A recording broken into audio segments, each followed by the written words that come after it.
Hi guys, இன்றைக்கி நம்ம என்ன பார்க்க போகிறோன்னா, நம்ம இன்றைக்கி ஒரு செடி பட்டா பறத்திடுவோம்.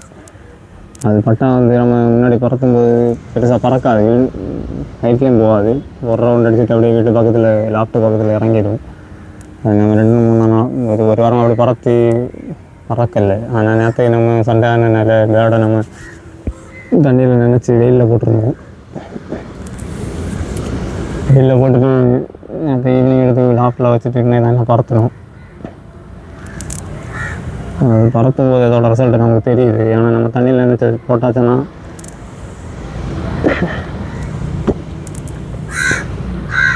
அதோட நீர்க்கட்டு சிறகுல ஏதாவது இருந்துச்சுன்னா இதாகிடும். வெயிலில் போட்டுட்டு அப்புறமா எடுத்து அடுத்த மறுநாள் எடுத்து பறத்து வச்சுன்னா அதில் ரிசல்ட் இருக்கும். கண்டிப்பாக பேடு பறக்குது. நமக்கு ட்ரைனிங் பேர்டோட பறத்தினால ட்ரைனிங் பேர்டு பறந்து இறங்கிடுச்சு. ஆனால் இந்த 2 பட்டா வேறு இறங்கலை. நம்ம பறத்தின பட்டா ஒரு ஜாக்ஜீனியும் ஒரு சுத்த உலையில் வாழ்க்கை நான் பறத்துருக்கோம். வேறு பறந்துட்டு தான் இருக்குது. நம்ம பழைய லாஃப்ட்டு கட்டில் இருந்தால் வீடியோ எடுத்துகிட்டு இருக்கேன். ஏன்னா நம்ம புதிய லாஃப்ட்லேருந்து வீடியோ இந்த வெயிலாக இருந்ததுனால தான் இங்கே வந்துருக்கோம். அது இல்லாமல் லாஃப்டில் பேடு துறக்கலை, பூட்டி போட்டு தான் பறத்துட்டு இருக்கோம். 1 நாள் இப்படி பறத்துட்டு அதுக்கப்புறமா லாஃப்ட்டை திறந்துட்டு பறத்தலாம். அந்த பேடு எங்கே இறங்குதுன்னு வந்துடலாம் நம்ம பட்டா. நான் அந்த பக்கமாக போச்சு கோயிலுக்கு பின்னாடி. அதுக்கப்புறம் பேடை காணலை. பார்ப்போம் டைமிங் யார்தான்னு. நான் பறத்து ஒரு அரை மணி நேரம் ஆச்சு. பார்ப்போம் என்ன நடக்குதுன்னு.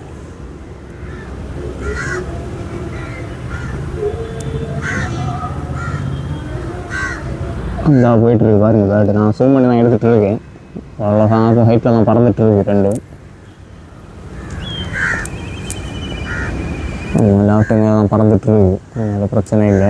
வேறு இடம் மாறி போவாங்கலாம் நமக்கு சந்தோஷம்தான். பேடை பறந்து கொஞ்ச நாள் ஆச்சு. சரி 2 பட்டா இருக்குன்னு சொல்லி தான் பறத்து பார்க்கலாம் சொல்லி பறத்துட்டு இருக்கோம். வேறு பேர்டெலாம் நம்ம பறத்தாமல் நிறைய பேர்டெலாம் சிறகு வெட்டி போட்டிருக்கோம் பந்தயத்துக்கு வேண்டி. பார்ப்போம் என்ன நடக்குது. மேக்ஸிமம் ஜாக்ஜீனி பேர்டு நல்லா ரிசல்ட் இருக்கும்னு சொல்லுவாங்க. நமக்கு இப்போ தான் பறந்துட்டுருக்கு. பார்ப்போம். நல்லா போயிட்டுருக்கு பார்த்தீங்களா. கரெக்டாக கடலுக்கு மேலே அப்படியே பறந்துட்டுருக்கு.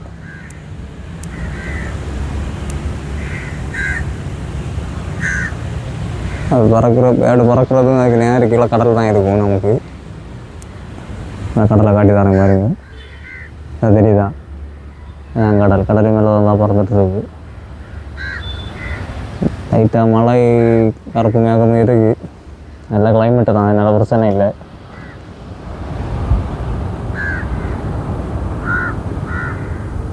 தெரியுது பார்த்தீங்களா, பேடண்டா பறந்து போயிட்டுருக்கு.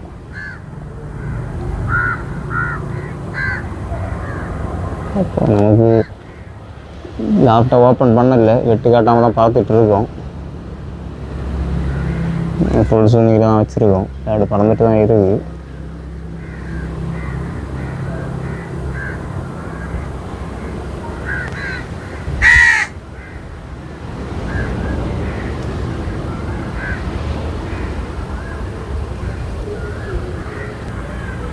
நான் போய்ட்டுருக்கு பாருங்கள்.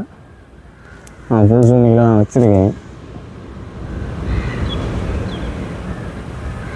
வந்துட்டு பார்த்தீங்களா. இப்படி நம்ம பறக்கும்போது சில டைம் வேறு இடத்துல பிடிக்கலாம். அது பிரச்சனை இல்லை, திருப்பி எடுக்கலாம். ஏன்னா பட்டா நல்ல கொஞ்சம் அறிவு குறைவாக தான் இருக்குது.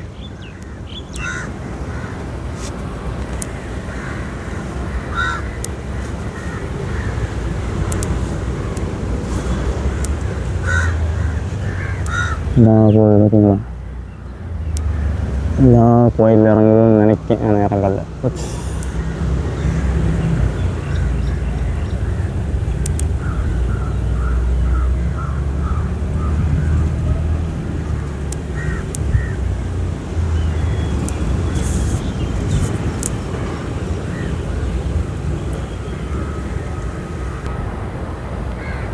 ஒன்று பறக்குது பாருங்கள். அது கோயில் இறங்குமான்னு தெரியல. ஒன்று தனியாக அனுப்பிச்சிட்டு போச்சு, எங்கே போச்சுன்னு தெரியல.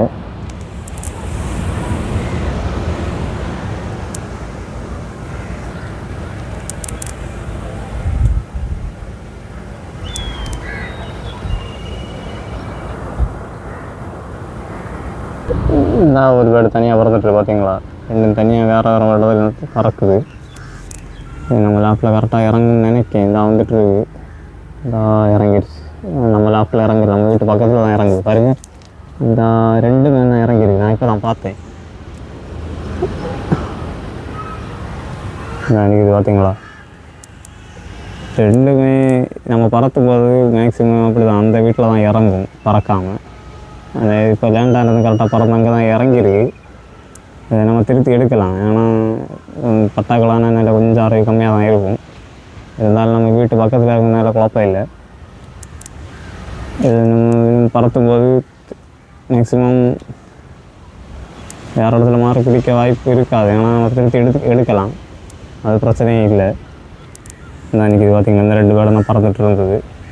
நம்ம லாஃப்ட்டு கீழே இருக்குது. ஆனால் அது நம்ம பறக்கும் போதெல்லாம் இதுக்கு முன்னாடி நேராக பறக்காது. ஒரு ரவுண்ட் அடிச்சுட்டு அப்படியே அந்த வீட்டில் தான் இறங்கும். அதே மாதிரியே கரெக்டாக அதில் லேண்ட் ஆகிருக்கு. அதை நம்ம இன்னும் மாற்றி எடுக்கலாம். நாள் போக்கில் அது மாறிடும், அது பிரச்சனை இல்லை. இந்த வீடியோ மூலம் உங்களுக்கு ஏதாவது டவுட்ஸு ஏதாவது இருந்தால் நீங்கள் கமெண்ட் பாக்ஸில் கேளுங்க. நம்ம கண்டிப்பாக முடிஞ்ச வீடியோ மட்டும் போடலாம், இல்லைனா கமெண்டில் மெசேஜும் பண்ணுவேன். கரெக்டாக ஒரு இன்னைக்கு முன்னாடி பறக்கவே செய்யாது. ஒரு 2 ரவுண்ட் அடிச்சு, ஒரு ரவுண்டு சின்ன தாந்து மரத்துக்கிட்டோடு அடிச்சுட்டு அப்படியே இறங்கிடும்.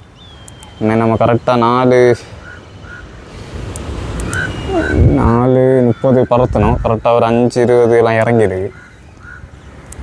இப்போ எவ்வளோ நேரம் ஆயிருக்குன்னா 4:30 சரி 50 நிமிஷம் பறந்துருக்கு. அதனால் நமக்கு பிரச்சனை இல்லை. மேக்ஸிமம் இது வரையும் பறந்ததில்லை இப்படி. ஆனால் இப்போ பறந்துருக்கு. இன்னும் ரெகுலராக கண்டினியூஸாக விடும்போது நமக்கு டைம் யார் வர்றது தெரியும். டைம் கம்மியாகிடுச்சுன்னா அதுக்கு ஏதாவது பிரச்சனை இருக்குன்னு அர்த்தம். டைம் ஏறிடுச்சுன்னா பிரச்சனை இல்லை. இன்னும் நம்ம நாளை பறக்கும் போது நம்ம கண்டிப்பாக டைமை போடலாம். ஓகே கைஸ், இந்த வீடியோ உங்களுக்கு பிடிச்சிருந்தால் லைக் பண்ணுங்கள், ஷேர் பண்ணுங்கள், மறக்காமல் சப்ஸ்கிரைப் பண்ணுங்கள். நம்ம சேனலை தொடர்ந்து சப்போர்ட் பண்ணிட்டே இருங்க. நிறைய பேர் ஷேர் பண்ணி கொடுங்க.